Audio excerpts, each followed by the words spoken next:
Assalamualaikum warahmatullahi wabarakatuh. Bismillahirrahmanirrahim. Alhamdulillahirabbil alamin. Wassalatu wassalamu ala sayyidina Muhammadin imamil muttaqin wa qaidil mujahidin wa ala alihi wa sahbihi wa tabi'in ila yaumiddin. Yang dihormati para pengacara majelis yang berbahagia dan dimuliakan,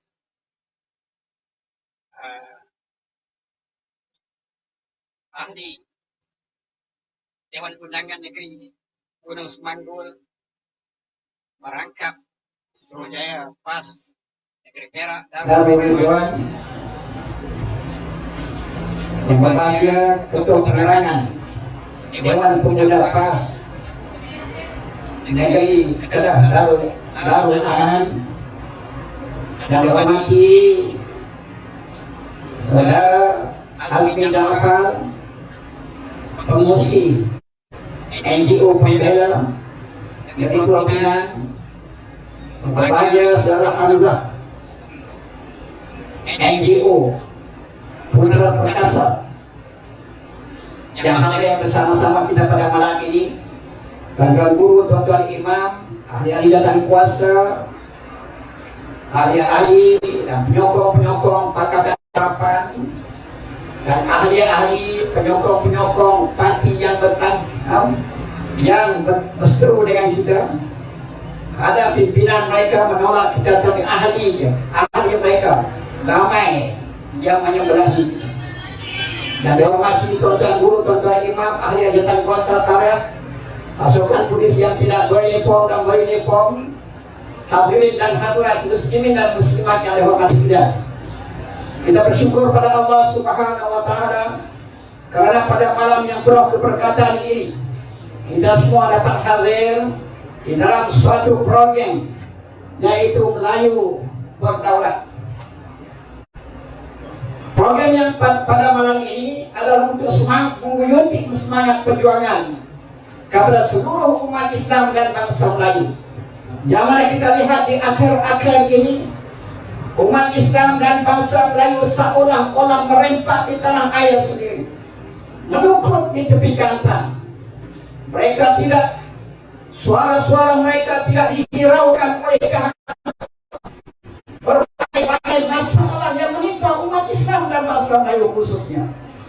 Tetapi alhamdulillah kita yakin dan percaya bahwa jiwa dan semangat umat Islam dan bangsa Melayu ini adalah satu jiwa semangat kental yang tertanam di lubuk hati mereka. Mereka ialah bangsa yang berdaulat secara sosial, yang mampu berhadapan dengan berbagai-bagai halangan dan cabaran. Ini telah terbukti di segala sekalian. Di suatu ketika dahulu, apabila Portugis menawan Malaka pada tahun 1100, selama 130 tahun, Belanda tawan Melaka 183, dan British tawan Melaka dan tanah air kita ini 133 tahun. Namun kedaulatan Islam dan bangsa Melayu tetap terbela dan terpelihara, saudara sekalian. Ketika itu umat Islam dan bangsa Melayu berada dalam keadaan yang amat membimbangkan. Di mana-mana mereka diusir, mereka ditangkap, mereka dipenjarakan. Tetapi semangat juang mereka tidak pernah luntur dan terpelihara. Sikap kekerasan mereka itu mempertahankan agama, bangsa dan negara. Lebih 400 tahun sudah sekalian, orang Kristian coba untuk mengembangkan ajaran Kristen di tanah air kita ini. Namun ianya gagal karena tentangan dari raja-raja Melayu itu sendiri. Di Kepulauan Melayu Jawa, Sumatera, seperti mana Sultan Demak, Raja Hadi, Sultan Hussein Ali, Kesultanan Jayapura, semasa pendudukan British. Semasa pendudukan British, bangun pejuang-pejuang Melayu Islam. Mereka berjuang walaupun ditindas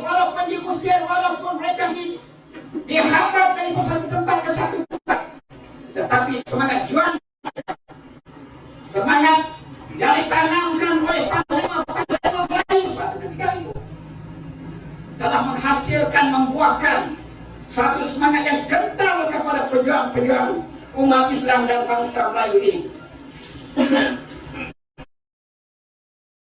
Mendaulatkan Islam dan mendaulatkan Melayu di tanah air kita sendiri.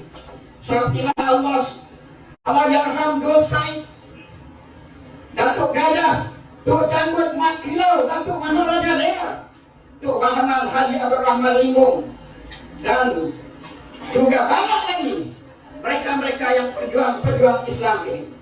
Tetapi pada zaman perang merdeka 1945 dan 1948 oleh Parti Kebangsaan diwujudkan Parti Melayu Merdeka dengan slogan Melayu Raya, dipelopori oleh Allahyarham Dr. Burhanuddin Al-Firmi, Pak Saku dan lain-lain, peluruhan Hizbul Muslimin, telah dipelopori oleh pemimpin satu ketika dahulu. Tetapi Hizbul Muslimin diharamkan oleh British, maka wujudlah Parti Islam se-Malaysia PAS dan KKB ini. Inilah berdaulatnya bangsa Melayu dan umat Islam, saudara sekalian. Kita tidak mudah, lemah dan patah semangat dalam meneruskan perjuangan sebagai junturullah, tentera-tentera Allah, dalam mempertahankan agama, bangsa dan negara, saudara sekalian. Saudara-saudara hadirin yang dihormati sekalian, dan kita juga umat Islam berjuang untuk mendaulatkan Islam dan bangsa Melayu di tanah air kita ini. Apabila Inggris memberi kemerdekaan, Inggris memberi kemerdekaan kepada pemimpin-pemimpin Melayu di tanah air kita ini, mereka tidak memberi kemerdekaan itu ke tangan pejuang-pejuang Islam. Seperti mana nama-nama yang tersebut tadi, mereka tidak memberi kemerdekaan kepada orang ini karena Inggris tahu sekiranya kemerdekaan diberi kepada tuan-tuan guru alim ulama ini, maka kemerdekaan itu akan diisi dengan Islam. Maka tidak ada harapan lagi ideologi dan hasrat British untuk terus kekal bagi melaksanakan istimewa di dalam negara Islam. Sebab itu saudara-saudara sekalian, seorang penulis Prancis, fakir ke Mesir dan India telah menyatakan dalam bukunya, sekiranya kita penjajah Barat ini tidak terus menguasai negara-negara umat Islam, kita dalam memberi kemerdekaan kepada mereka. Sekiranya kita tidak memberi kemerdekaan kepada mereka, pastinya mereka akan menyerang kita, mereka akan mengusir kita, dan mereka akan membunuh kita. Oleh karena itu kita tidak memberi kemerdekaan kepada mereka. Dan kemerdekaan itu kita beri kepada orang-orang yang boleh melaksanakan tugasan misi kita. Beri kepada mereka yang dekat dengan prinsip. Oleh sebab itu kita lihat dalam sejarah, kemerdekaan kita diberi kepada ulama, kepada ustaz, mereka yang mengatakan dan mampu menghadir ke negara umat Islam sekiranya kemerdekaan diisi dengan Islam. Oleh sebab itu saudara-saudara sekalian, kita lihat ideologi Barat terus berkembang dari masa ke masa. Bayangkan saudara-saudara sekalian, negara kita sudah lama merdeka, sepatutnya kita berada dalam keadaan aman dan tentram. Dan mereka-mereka yang bukan daripada kalangan orang Melayu dan orang Islam yang telah kita beri tempat dan peluang kepada mereka, tidak bersikap kurang kepada Islam dan bangsa Melayu. Tetapi mereka hari ini memperlihatkan seolah-olah mereka tuan tanah di dalam negara kita ini. Sesungguhnya Panglima Melayu mengatakan tidak akan hilang Melayu di dunia. Oleh sebab itu saudara-saudara sekalian, kita yakin dan percaya bahawa perjuangan mempertahankan agama, bangsa dan negara ini akan terus berjalan daripada masa ke masa. Takbir! Kalau kita ditinggal, kita dihina, kita tidak akan kali seperti mana apa yang berlaku kepada saudara-saudara kita. Saudara-saudara kita yang satu Allah, satu kitab Al-Quran, sama-sama rukuk sujud menyembah Allah Subhanahu wa Ta'ala, yang sama-sama mengenal kiblat. Di Palestin mereka diusir dan mereka tentang ayah mereka sendiri. Itu adalah saudara-saudara kita, saudara-saudara.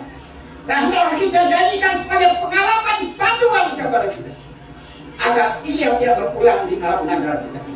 Kalau di Asia Barat, umat Islam dengan senjata-senjata modern canggih dibom, dibakar hangus, berkelimpangan, bertimbun-timbun para syuhada di dalam lahar. Tetapi di dalam negara kita diserang dengan serangan pemikiran yang hebat, dengan serangan ideologi yang hebat, memesongkan umat kepala kita daripada keimanan kepada Allah Subhanahu wa Ta'ala kepada kebenaran.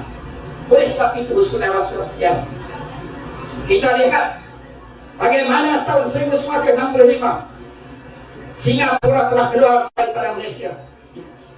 Lee Kuan Yew telah main peranan dan tipu daya yang licik, memakai songkok hitam dan baju putih,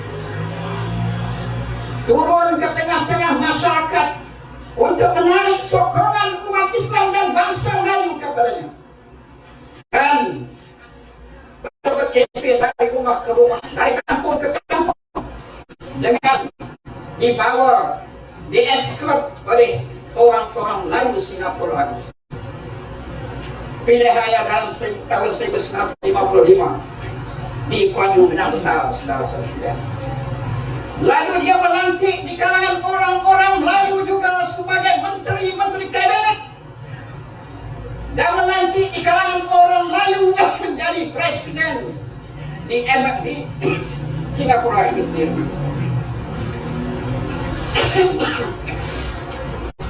Dalam sedang hadirin yang dihormati sekalian, namun selepas 70 ataupun 80 tahun berlalu, Melayu Singapura telah dipecahkan dari satu tempat ke satu tempat.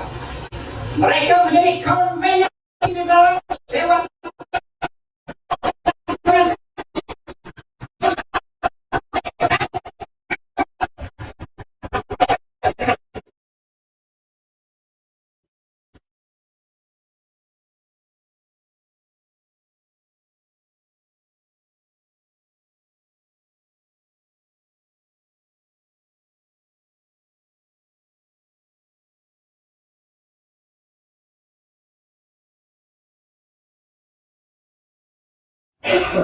Ini peranan yang dimainkan, adakah oleh bangsa mereka sendiri? Tetapi saudara-saudara sekalian, pokok ditumbangkan hanya dengan menggunakan mata kapal, tetapi kayu yang akan menumbangkan pokok yang rendah dan kokoh, saudara-saudara sekalian.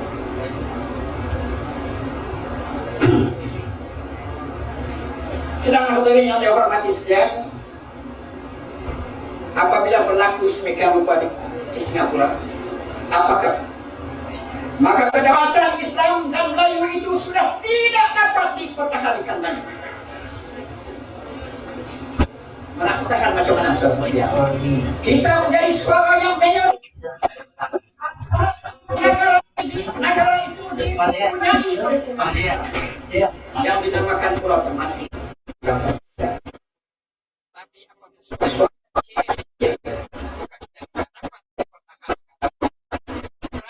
pecahan di kalangan orang-orang Melayu dan yang pencapaian Melayu yang sangat menjadi cacai dan hanya bersikap penjilat karena pemimpin-pemimpin besar negara Termasik. Fenomena yang sedang berlaku di Pulau Pinang ini, khususnya di Palembang Permata Pau ini. Kalau pemimpin Singapura menarik sokongan Melayu dengan memakai songkok hitam dan baju,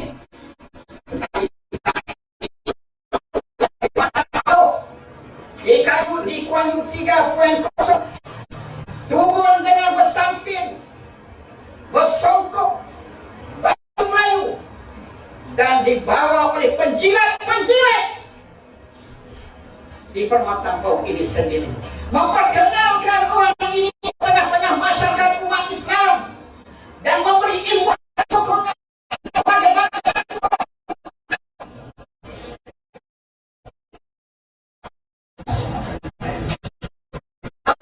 lagi. Rabbakumul akbar. Dan ini yang berlaku saudara sekalian. Ingatlah wahai penjilat-penjilat, wahai anak bangsaku, bahwa jangan sekali-kali kamu buat satu kesilapan dan kesalahan seperti mana berlaku di Singapura. Kamu menjadi tali mangut pencancai dan balaci kepada orang asing sehingga meruntuhkan dan melemahkan kekuatan kita. Dan marilah saya berseru sebagai tuan rumah kafir berceramah, menyeru kepada saudara sekalian, tak kira apa bahkan, tak kira apa bendera yang kamu anut, sama ada beberapa Pakatan Harapan, Barisan Nasional yang berbangsa Melayu sama-sama mengucap doa iman syahadah menghadap kiblat. Marilah kita turun bersama-sama memperkukuhkan ikatan jamaah kita dalam berhadapan dengan suasana yang sedang runcing berlaku di dalam negara kita ini.